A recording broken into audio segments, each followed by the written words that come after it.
লাইফটাকে জটিল বানাবেন না। অল্প কয়েকদিনের দুনিয়া এমনিই কেটে যাবে, এটা ওই দিকে যেন না ঠকি, ওইটা খেয়াল রাখবেন। ওইখানে ঠকলে সব শেষ, আমও শেষ, সালাও শেষ। ওইখানে যেন ঠকে না যায়, এটা খেয়াল রাখতে হবে। তাহলে প্রথম ফ্যাক্টর হচ্ছে সুখী সমৃদ্ধ জীবনের will make our life simple.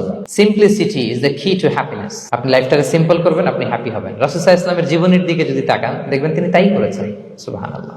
সহিহ মুসলিমের একটা হাদিস শোনাই আপনাদেরকে। আম্মা জান আয়েশা রাদিয়াল্লাহু তাআলা আনহা বর্ণনা করেন। তিনি বলেন, একদিন সকালবেলা রাসূল সাল্লাল্লাহু আলাইহি ওয়াসাল্লাম আমার বাসায় আসলেন। ফজর নামাজ পড়ে এসে বলতে, আয়েশা ফজর নামাজ পড়ে আসছি, ব্রেকফাস্ট করার মতো কিছু আছে ঘরে? ইয়া রাসূলুল্লাহ, কিছু নেই। নাই?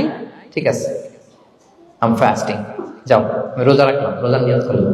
কত ইজি গোয়িং, কত সিম্পল বানিয়েছেন লাইফটা। আচ্ছা, আমরা হলে কি করতাম? একটু মিলাই নিজের সাথে। রেখে যেতাম, প্রিয় ভাইরা। ঘরে কিছু নাই মানে তুমি আগে জানাবা না আমাকে? হ্যাঁ, গত রাতে বললে তো কিছু নিয়ে আসতে পারতাম।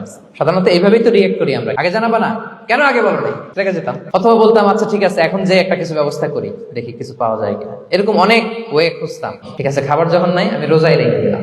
সুবহানাল্লাহ। এভাবে তিনি তার লাইফ লিড করেছেন। Make your life simple, you'll be happy. জটিল না করে সহজ করুন, আপনি হ্যাপি হবেন।